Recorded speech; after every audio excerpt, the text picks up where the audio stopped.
Glória a Deus, é um prazer estar aqui nessa noite e poder compartilhar a palavra de Deus com os irmãos, aqui no setor de número 22, pastoreado por um companheiro, pastor Adonai Reis. Deus o abençoe. E também evangelista Samuel Veras. Eu tenho um Veras lá no setor também, o Alexandre Veras, e aqui nós temos o evangelista Samuel Veras. Deus o abençoe pela linda festa que está sendo realizada esta noite para Deus. Que o Senhor continue retribuindo a cada irmão que tem se dedicado nessa obra, se engajado neste trabalho tão abençoado que está aqui nesta igreja e neste setor. Em nome de Jesus, quero louvar a Deus também pela vida do irmão Elvan Gadelha, que veio comigo também, e ele não foi apresentado aqui. Deus abençoe meu irmão por estar me acompanhando aqui nessa noite, e ver aqui também o irmão Eliseu. Deus abençoe, a irmã Maria Fernandes, a irmã Minervina. Deus abençoe em nome de Jesus. Meus irmãos, vamos abrir a palavra de Deus para ganharmos tempo. Vamos ler o texto proposto para essa festa, que está em Atos capítulo 1 e versículo 8. Em nome de Jesus Cristo. Eu gostaria de ler a partir do versículo de número 6 e encerrar no 8, para assim então embasarmos aquilo que vamos trazer à igreja nesta noite, em nome de Jesus. Diz assim a palavra de Deus, Atos capítulo 1, versículo 6. Aqueles, pois, que se haviam reunido, perguntaram-lhe, dizendo: Senhor, restaurarás tu neste tempo o reino a Israel? E disse-lhes: Não vos pertence saber os tempos ou as estações que o Pai estabeleceu pelo seu próprio poder, mas recebereis a virtude do Espírito Santo que há de vir sobre vós, e ser-me-eis testemunhas tanto em Jerusalém como em toda a Judeia e Samaria e até os confins da terra. Louvado seja o nome do Senhor.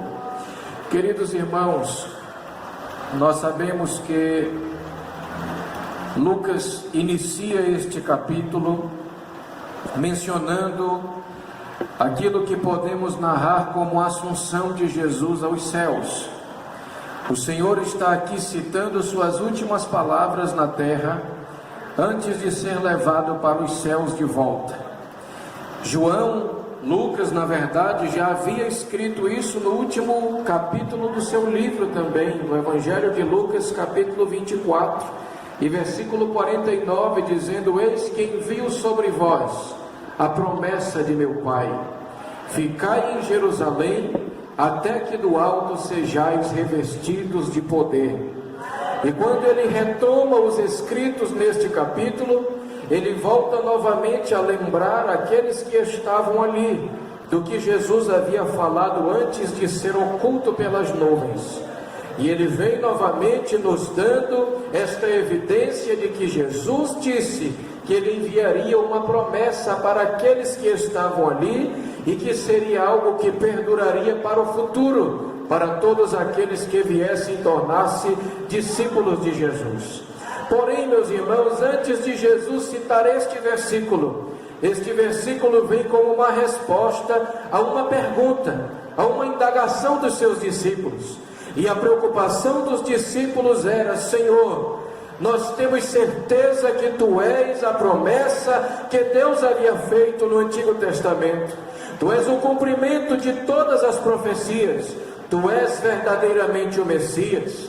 Porém, as promessas diziam que o Messias haveria de restaurar Israel. O Messias devolveria o controle e o governo para o povo, que estava totalmente afligido pelo governo romano. Porém, será que isto vai acontecer agora neste tempo, Senhor? Porque os discípulos tinham o mesmo problema dos nossos dias. aquele sentimento de imediatismo, de querer uma ação imediata, na hora, no tempo que nós queremos. E então Jesus dá uma resposta, e a resposta do Senhor vem à altura da preocupação daqueles discípulos. Às vezes nós não estamos prontos para receber uma resposta dura, uma palavra um pouco mais forte, mas precisamos entender que a palavra de Cristo aqui é uma palavra que vem em resposta à indagação deles. Ele diz: não compete a vocês saber o tempo ou as estações, o tempo vai passar, as coisas vão acontecer. O que mais importa para vocês hoje não é saber o que vai acontecer no futuro, mas é sim ser revestidos de poder. Vocês precisam de poder. Não adianta saber do futuro sem ter poder para enfrentar o futuro. Não adianta saber as lutas que virão no futuro sem ter autoridade para enfrentar aquilo que virá no futuro. Nós precisamos ter atenção para saber que precisamos de poder. Bendito seja o nome do Senhor. Eles queriam saber do futuro, mas queriam enfrentar o futuro de qualquer jeito. Não pode, não tem condições. É igualmente aqueles irmãos, eu não sei se aqui no setor 22 tem, lá no 14 de vez em quando aparece.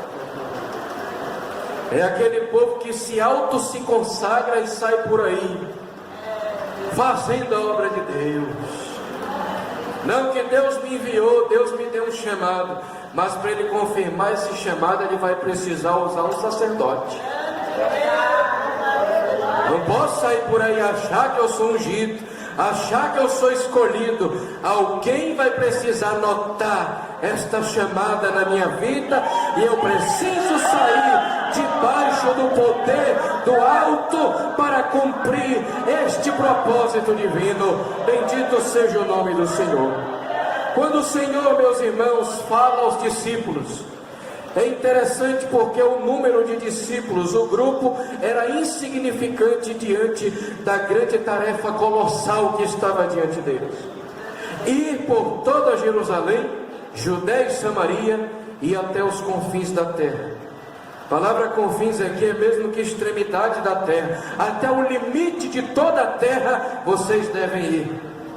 Porém, o número deles era pequeno. Eles não tinham um número grande. Os irmãos vão ver que o próprio Lucas vai escrever isso mais adiante, dizendo que começou com quase 500 irmãos. E no dia em que o Espírito de Deus desceu sobre eles, eram quase 120. Era um número pequeno para evangelizar o mundo inteiro. Porém, meus irmãos, o poder do Espírito Santo é o suficiente para nos credenciar para cumprir a chamada de Deus. Sem o poder do Espírito Santo não podemos fazer nada. Podemos ter uma multidão e não faremos nada, será apenas barulho e movimento. Mas quando nós temos a nossa tarefa confirmada, chancelada pelo Espírito de Deus, tudo se torna produtivo. O Senhor quer apenas um homem, uma mulher que tenha o desejo de ser cheio e cumprir a sua vontade única e exclusivamente. Assim a obra de Deus irá ser produtiva, ela irá prosperar. Bendito seja o nome do Senhor. Agora, meus irmãos, algo interessante. Primeiro, esses discípulos estavam agora sem o seu grande referencial, sem o seu líder. Ele havia subido aos céus, já não estava mais com eles. O que eles tinham agora apenas eram as palavras de esperança, apenas as palavras de motivação, mas acima de tudo a promessa de que eles seriam cheios do Espírito Santo. Esta promessa havia sido dada a eles, e agora eles sozinhos precisavam dar continuidade àquela tarefa. Então este ponto é importante nós levarmos em consideração. Não havia mais aquele líder todas as semanas dando uma palavra, todas as semanas dizendo o que tinha que fazer. Agora nós vamos por aqui, agora nós vamos por ali, agora nós vamos atravessar essa cidade, agora nós vamos pegar o barco, agora nós vamos de canoa, agora nós vamos a pé. Não havia mais ninguém para direcionar. Eles precisavam tão somente obedecer à ordem de Jesus: ficar em Jerusalém até que do alto fossem revestidos de poder. Meus queridos irmãos, eu quero dizer com todo o amor nesta noite aqui, os irmãos têm um pastor Adonai Reis é um mestre na palavra de Deus, e com certeza ele ensina muito bem este setor, mas às vezes mesmo tendo alguém dentro do setor que ensina bem, às vezes alguém só ouve quando vem alguém de fora. Eu vou falar o que ele sempre fala toda semana aqui: não faça a obra de Deus sem estar cheio do poder e do Espírito Santo. Você precisa de poder para fazer a obra do Senhor. Leia a Bíblia, ore, jejue, memorize capítulos, memorize as Escrituras, torne-se um mestre na palavra de Deus, depois saia para falar do amor de Jesus, porque assim você terá o que falar. Paulo vai dizer no capítulo 11 de 1 Coríntios: eu vou dar aquilo que eu recebi.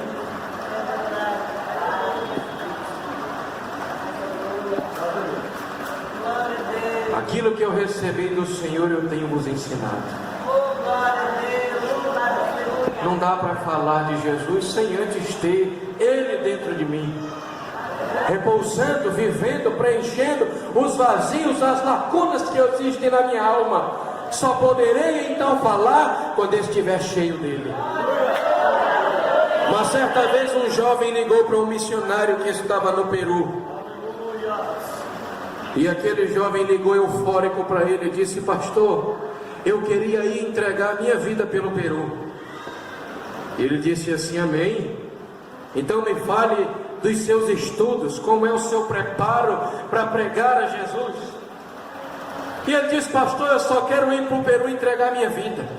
Ele disse: me fale da sua teologia. Ele disse: pastor, teologia não é o meu forte, os estudos não são o meu forte, eu só quero ir entregar minha vida pelo Peru. O pastor disse: jovem, o Peru não precisa da sua vida. O Peru precisa de homens e mulheres que abram a sua boca e saibam falar a respeito de Deus. O Peru precisa de Deus, o mundo precisa de Deus, a palavra de Deus precisa ser anunciada por pessoas que estão cheias de Deus. Bendito seja o nome dele para sempre. Alguém já citou que o Senhor, Ele prometeu poder à igreja, não poder financeiro. Hoje eu conheço igrejas que estão cheias do poder aquisitivo, cheias do poder financeiro, que a hora que chega em qualquer lugar, compra um terreno, ergue um templo rapidamente, mas quando se entra lá, o poder do Espírito Santo está ausente. Não existe poder. Este é o poder que o dinheiro não pode comprar. Este é o poder que uma congregação cheia de dizimistas bons e altos não podem comprar. O poder do Espírito Santo.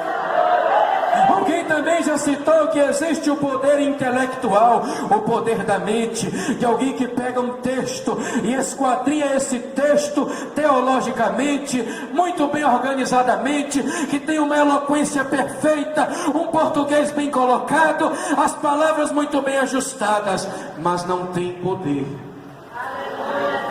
Outros também colocam o poder social. Aquela igreja que tem facilidade de entrar na comunidade, de envolver a comunidade, de trazer a comunidade, de encher a congregação de pessoas da comunidade, que também é a nossa missão. Pregar a toda criatura, nos becos, nos valados, nos caminhos, nos atalhos, onde houver necessidade. Mas acima de tudo, precisamos do poder do alto.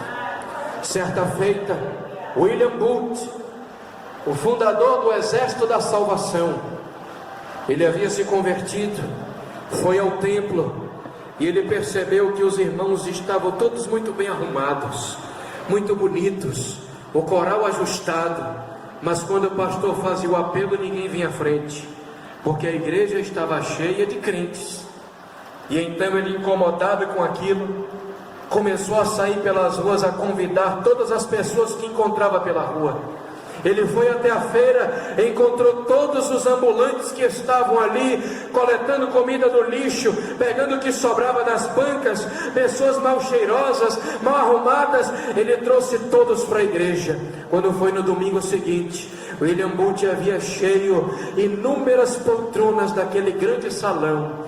E quando o culto acabou, o pastor chamou ele e disse assim: irmão William, eu quero lhe dizer que é muito bom o senhor ter amor pelas almas, mas essas pessoas que o senhor está trazendo para a igreja, elas estão mal cheirosas, mal vestidas,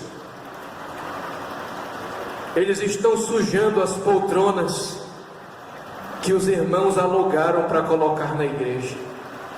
Eu quero lhe dizer, meu irmão, que eles não podem mais assistir o culto conosco. O máximo que eles podem fazer é ouvir o culto por trás das cortinas do púlpito. Eles podem ficar lá atrás e ouvir a palavra de Deus. Aquele homem encheu os seus olhos de lágrimas e ele disse: meu amado pastor, eu amo lhe ver pregar, mas eu não entendo para onde foi a sua paixão pelos perdidos. Eu não consigo enxergar o amor verdadeiro que Jesus um dia demonstrou por todos os perdidos. Aquele homem saiu e começou a pregar nas esquinas, começou a pregar nas ruas. As multidões vinham para ouvi-lo pregar. Ele precisou construir uma enorme tenda, e ali começou o exército da salvação. Ele dava sopa, pão e sabão para dar banho naquelas pessoas maltrapilhas. Dentro de pouco tempo, William Booth tinha um grande exército de pessoas pregando o evangelho em todas as ruas da Inglaterra e de outros países. Dentro de alguns anos, aquele trabalho invadiu outros países. Haviam multidões de almas ouvindo a palavra de Deus. Certa vez, ele enviou os seus obreiros para pregar o evangelho, e ali ele fez um levantamento que, unindo todos os pontos onde haviam os seus líderes pregando, eles tinham mais de 20.000 almas que ouviam todos os domingos a palavra de Deus. Enquanto aquela igreja cheia de pompa, cheia de beleza, cheia de poltronas bonitas, continuava vazia e cada vez mais esvaziando, as ruas e esquinas, as tendas onde Booth pregava o amor verdadeiro, genuíno, estavam lotadas, cheias de almas sedentas, porque encontraram o amor verdadeiro na pessoa de Jesus Cristo. Eu quero dizer a você que no caminho do culto, se você encontra um bêbado, um drogado, uma pessoa maltrapilha, e você não consegue abraçá-lo porque vai sujar sua roupa ou porque ele está fedendo, meu querido irmão, me perdoe, mas você precisa hoje fazer um concerto com Jesus. Você precisa hoje se entregar para Ele e aceitar, aleluia, a sua chamada, a grande comissão que Ele entregou a todos nós, em nome do Senhor Jesus.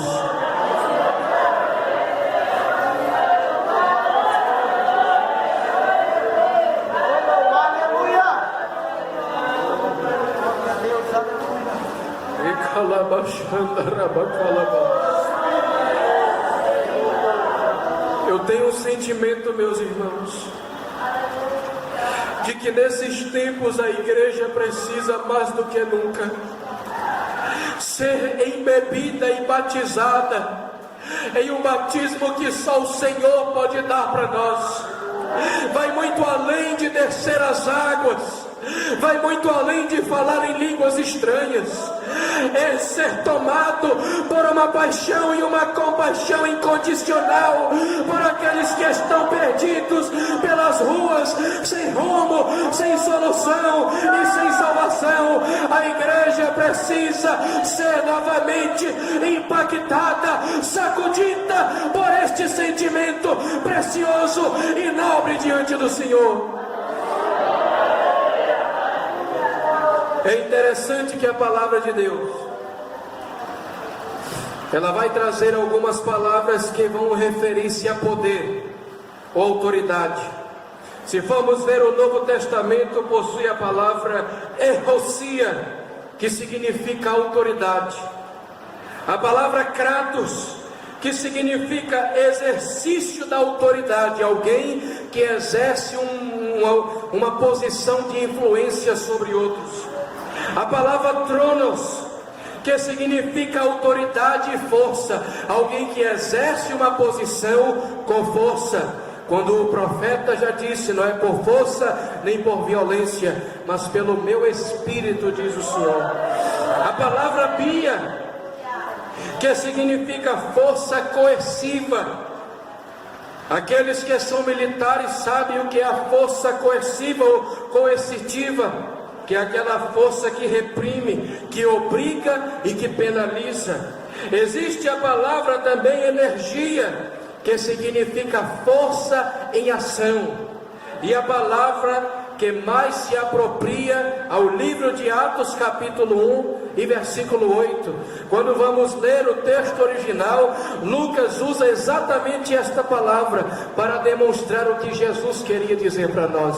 Ele usa a palavra dinamis, que significa poder sem fronteiras. É um poder que não possui barreiras e nada que venha colocar limites.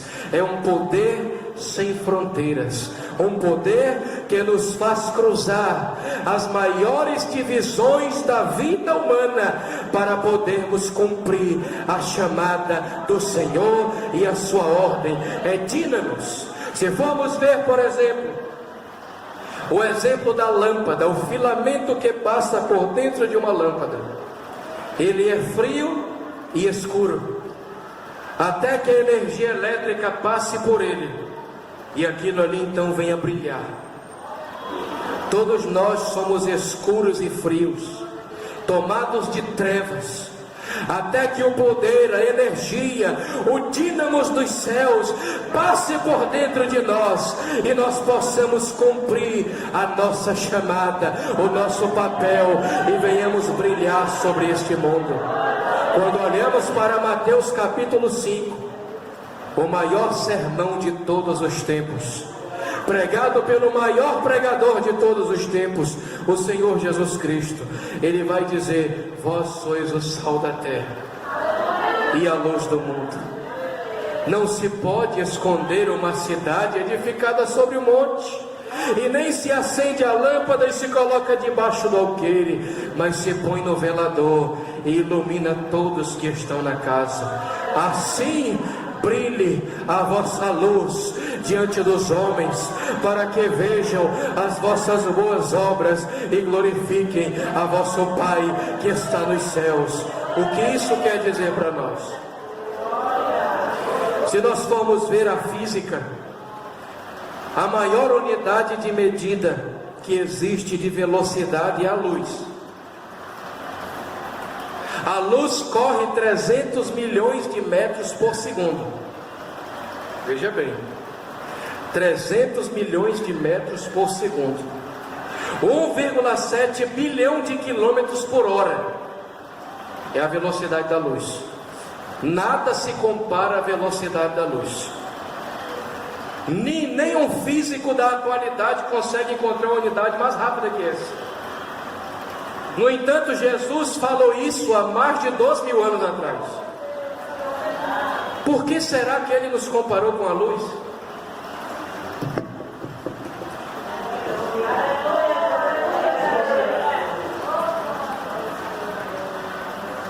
Será que ele nos chamou para termos aquele passinho de tartaruga? Para ele me comparar com luz é porque ele quer que o reino de Deus se expanda rapidamente. Ele deseja, quando ele diz, mas recebereis a virtude ou o poder do Espírito Santo que há de vir sobre vós, e ser-me-eis testemunhas, tanto em Jerusalém como em toda a Judeia e Samaria e até os confins da terra. Veja bem, tanto como quer dizer, eu estou pregando aqui em Jerusalém e ao mesmo tempo na Judeia, ao mesmo tempo em Samaria, ao mesmo tempo até os confins da terra. Às vezes as pessoas não entendem por que os pastores são agoniados para abrir trabalho. Porque tanto como é aqui no Santo Teovilho, é na Nova Cidade, é lá no Mutirão, é onde for necessário. Ao mesmo tempo, eu pego um junto com o outro e mando para ali. Pega outro, mais dois e manda para outro lugar. Porque é tanto como, é ao mesmo tempo, é na mesma hora. É enquanto eu tenho forças suficientes para trabalhar, eu preciso sair e fazer a obra do Senhor onde houver necessidade. Bendito seja o nome do Senhor. Nós não temos muito tempo, irmãos. O Senhor não nos compara com a luz para ficarmos assim. Ele nos compara com a luz para seguirmos o nosso trabalho. Existe algo interessante que aconteceu em Nova York, um grande estreito, cheio de pedras. Eles queriam abrir caminho para que a água pudesse passar. Então o que eles fizeram? Eles cavaram um túnel por baixo do estreito e encheram de dinamite todo o túnel.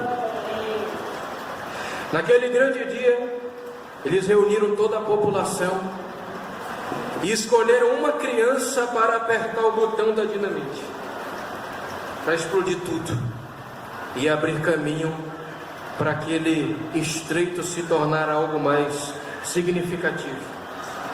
E então o pai pegou aquela criança e disse assim: minha filha, aperte aquele botão que todas as bombas vão explodir. A criança foi lá sem entender, apenas obedecendo a ordem do pai. Foi lá, apertou, ela não imaginava o que aquilo ia fazer. Quando ela aperta, todas aquelas dinamites se explodem, aquele estreito, as pedras todas se quebram, se despedaçam. Nós temos um pai que está nos mandando apenas obedecer. A gente não precisa saber o que vai acontecer depois. Nós não precisamos saber o impacto que a ação que temos terá no futuro. O que precisamos é apenas obedecer. O que é que Ele mandou você fazer? O que é que Ele te comissionou? O que é que Ele um dia te falou? Que promessa Ele fez para você? Obedeça. Aperte o botão. Os resultados é com Ele. Aquilo que vai acontecer no futuro é com Ele. Você tem que apenas obedecer a ordem do Senhor. Bendito seja o nome do Senhor. Agora vejamos bem. Eu sempre costumo falar que quando alguém me convida para pregar, que me dá um tema, você pode ter certeza que eu vou pregar no tema. Eu vou cavar e cavar e cavar até conseguir tirar o ouro do tema. Não dá para receber o tema está aqui no sul, eu vou lá para o norte. Eu tenho que seguir onde os irmãos estão aqui trabalhando. O tema é esse, eu vou cavar aqui até o final. Eu tenho 12 irmãos aqui que me conhecem. Eu pego ali o texto, eu vou no texto até o final. A gente ouve hoje pregador que diz assim: o Senhor me deu um tema, só uma mensagem, só falta o texto. Aí eu digo: mas meu Deus, de onde saiu essa mensagem então? Se a mensagem sai do texto. A nossa missão é ler, explicar e aplicar o texto. Não posso pregar diferente disso. Não posso ler um texto e passear aqui em toda a história do universo e esquecer isso, não. Eu preciso me manter aqui. Bendito seja o nome do Senhor. Por isso não fique preocupado com o que vai acontecer. Apenas obedeça o que Ele está mandando fazer. Bendito seja o nome dEle para sempre. Vocês receberão a virtude, o poder do Espírito Santo que há de vir sobre vós, e ser-me-eis.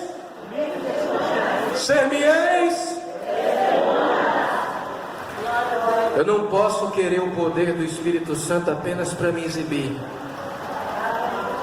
Eu falo em línguas. Eu tenho o dom de profetizar. Deus me deu capacidades. Isso não é para o seu engrandecimento. É simplesmente para você ser testemunha. Não adianta nada ser cheio aqui dentro. Aqui dentro é uma bênção. A maravilha está aqui dentro. Lá fora, as almas estão morrendo, perecendo. É lá que é o nosso campo missionário. É lá que nós precisamos estar. Há púlpito para todos lá fora. Aqui dentro nem todos pregarão, mas lá fora há um púlpito esperando você. Há um lugar precisando de alguém para falar de Jesus com evidências. Qual é a evidência da sua chamada? O poder do Espírito Santo. Para ser testemunha tem que ter poder.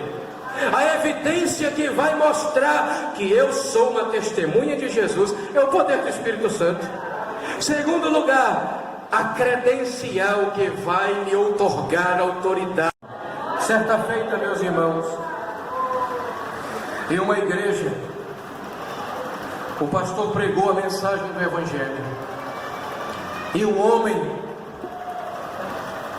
ouviu a palavra de Deus. Quando ele ouviu a palavra de Deus, o poder do Espírito Santo se manifestou de uma forma tremenda sobre a vida dele. Ele foi liberto e ele foi à frente, aceitou a Cristo como Salvador. Quando foi, alguns dias depois, ele voltou ao culto. Quando acabou o culto, ele chegou até o pastor e disse: olha, eu acho que o senhor foi o homem que veio à frente no domingo passado. Ele disse: foi. Teria algo que eu pudesse fazer por você? Ele disse: tem.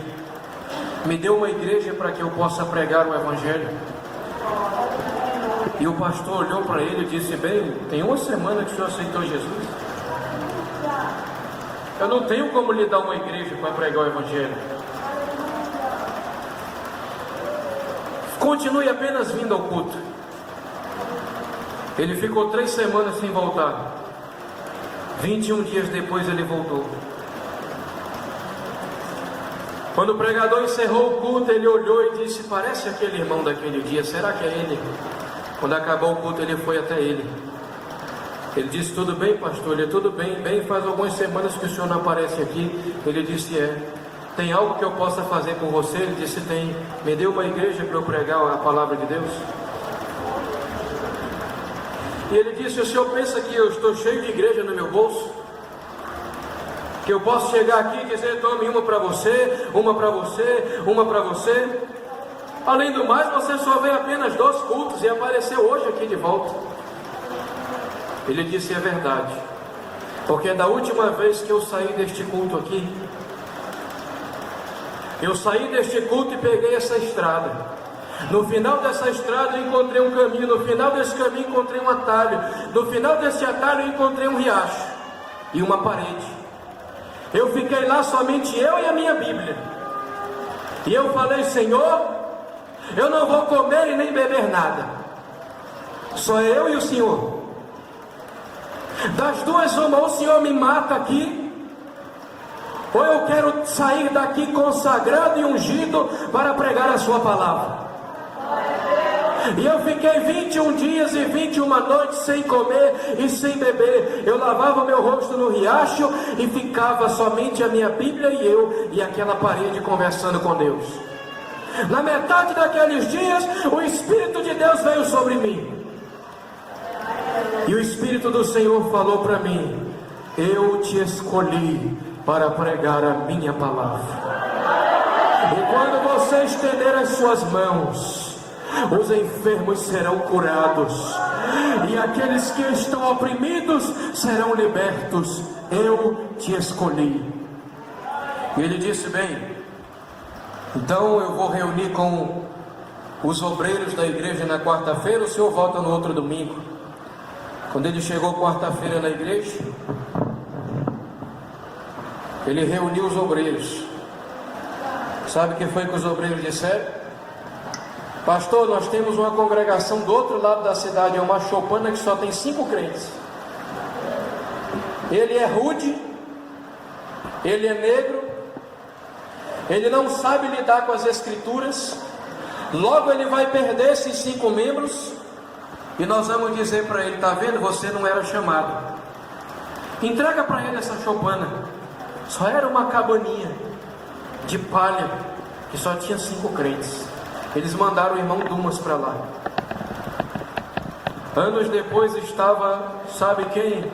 A.W. Tozer, com uma carta do pastor Dumas na mão. Dizia assim: esta carta para mim é mais importante do que a carta do presidente dos Estados Unidos, porque essa carta é de um homem africano, que muitos achavam que ele ia fechar aquela igreja porque ele era rude e não sabia lidar com as escrituras. Todos os anos, na mesma data, o Dumas pegava a Bíblia dele, ia para o mesmo riacho, no mesmo caminho, e ficava de novo 21 dias para receber novamente uma unção nova, para receber revelações novas, para receber direções novas. Hoje, Dumas é o pastor da maior igreja daquela cidade. A igreja dele tem 1.200 membros, e todos os anos ele vai de novo para aquela cabana, e ele fica lá buscando a presença de Deus, renovando o seu espírito, renovando as mensagens que Deus tem para ele. Por quê? Porque se não vier do alto, não virá de lugar nenhum. Não adianta você apenas estudar se não tiver o poder do Espírito Santo. Estude, se esforce, mas também ore. Peça que Deus te encha do poder do alto. Bendito seja o nome do Senhor. Você precisa do poder do alto. Bendito seja Ele para todo sempre. Levante as suas mãos em nome de Jesus. Sem qualquer excesso de emoção, eu creio que esta noite o Senhor está derramando sobre nós um poder do alto, poder para testemunhar, poder para sair, poder para nos levantar e fazermos a obra do Senhor no poder do Espírito Santo. Receba em nome de Jesus Cristo o poder do alto. Tire esse minuto para adorar a Deus em nome de Jesus. Glória a Deus, aleluia. Nós não precisamos de palavras bonitas para que Deus manifeste o seu poder entre nós. Não precisamos de eloquência, não precisamos de saber humano, precisamos do poder do Espírito de Deus. Quando eu fiz o seminário teológico, irmãos, não havia uma matéria que falasse de oração. Ninguém ensinou a gente a orar no seminário, porque isso é algo individual, é nosso. Cada um tem que buscar o poder do alto. Da mesma faculdade que saiu John Wesley e George Whitefield, saíram outros que eram frios, mas aqueles dois criaram o Clube Santo. E no dia 31 de dezembro de 1731, Deus trouxe um avivamento sobre a Inglaterra através daqueles jovens. Deus começou a avivar a Inglaterra, a levantar um movimento poderoso naquele país. Basta ter pelo menos um que queira fazer diferente. Em nome de Jesus Cristo, precisamos do poder do alto, irmãos. Vamos nesta noite pedir que o Senhor derrame poder sobre a nossa vida, para não sermos mais os mesmos. Eu quero dizer algo para vocês aqui essa noite.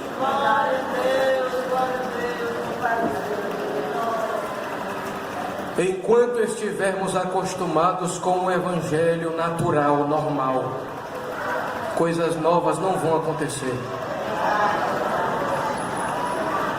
Enquanto estivermos acostumados com o nosso cultinho, com os nossos irmãozinhos, na nossa igrejinha, toda semaninha, no domingo à noitinha, o Senhor não vai manifestar o seu poder como deveria manifestar. Precisamos de ousadia, precisamos da autoridade do alto. Há lugares aí neste Brasil, irmãos, que o pastor prega falando tranquilamente aqui, e o poder de Deus cai. Por quê? Porque isso aqui que acontece aqui é reflexo da minha vida particular.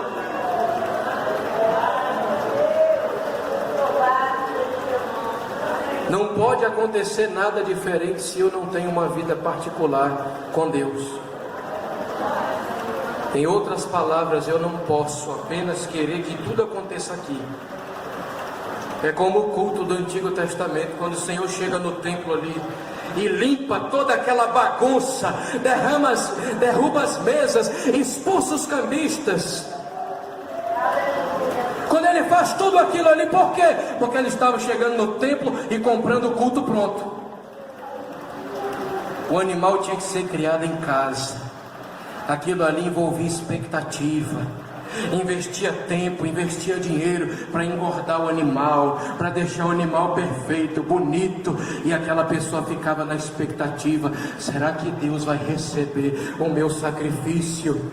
Será que Deus vai receber o meu culto?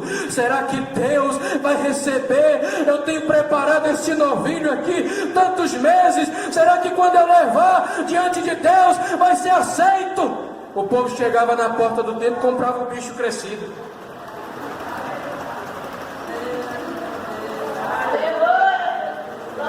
Em outras palavras, meus irmãos, me perdoem, tem aqui duas tias aqui do pastor presidente. Podiam até me entregar aqui. Em outras palavras, irmãos, não dá para servir o diabo a semana inteira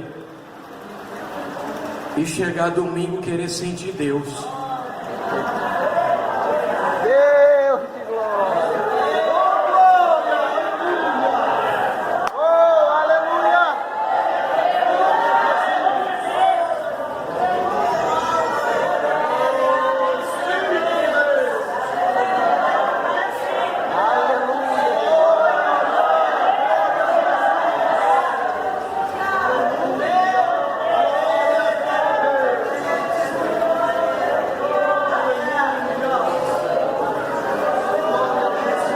Precisamos de uma purificação urgente, meus irmãos. Não podemos continuar com esse tipo de vida. Quando marcamos oração, a igreja não vem. É menos da metade que vem orar. Para que a virtude do alto poder do Espírito Santo caia sobre nós, precisamos fazer como os discípulos. Jesus sumiu, eles foram imediatamente para o cenáculo orar. Ninguém foi em casa buscar nada, eles foram para o cenáculo. 380 desistiram, mas 120 ficaram firmes. E a Bíblia diz que, tendo cumprido o dia de Pentecostes, estavam todos reunidos no mesmo lugar. Não era só a metade, eram todos.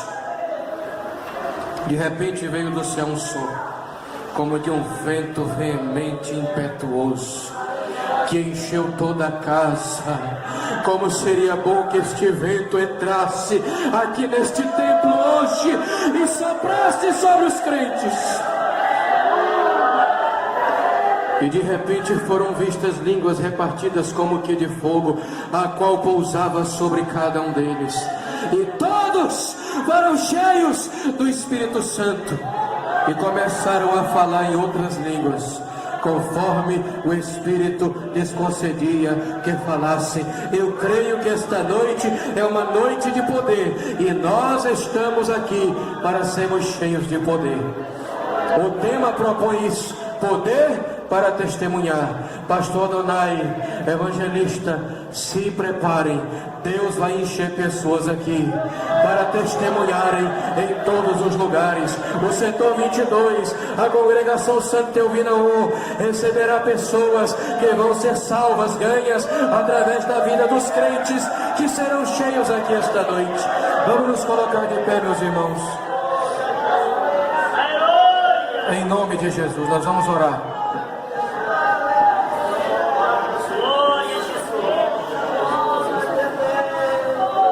Meus irmãos amados, em primeiro lugar, aquela pessoa que veio nos visitar essa noite, que está distanciada, afastada dos caminhos do Senhor, ou quem sabe, nunca aceitou Jesus como Salvador. Eu gostaria de convidá-lo para vir aceitar Jesus nessa noite. Venha receber o nosso Senhor, este que conferiu poder para nós. Ele também pode dar para você. Onde você estiver, venha aceitá-lo nessa noite em nome de Jesus. Pode ser adulto, ancião, criança, o Senhor todos recebe. Todos têm alma, todos precisam de salvação. Se tiver alguém para aceitar Jesus, eu quero chamar você aqui para o meu lado direito, esquerdo dos irmãos. E todos aqueles que querem poder do alto para testemunhar, vem aqui para o meu lado esquerdo em nome de Jesus. Isto, meus irmãos, em nome de Jesus, vamos buscar poder. Poder, poder, poder.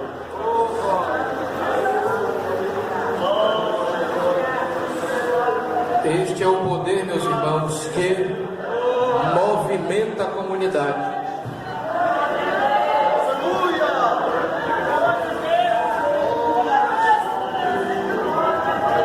Este é o poder que fecha bares.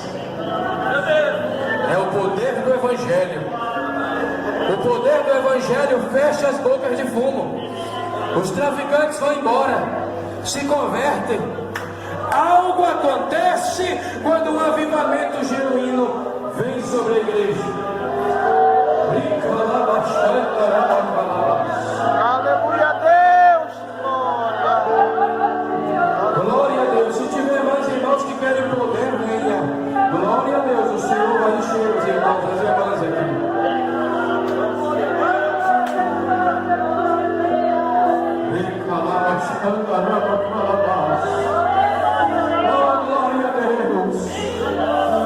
Os obreiros poderiam colocar as mãos sobre esses irmãos, meus irmãos. Por gentileza, coloque as mãos santas de vocês sobre esses irmãos.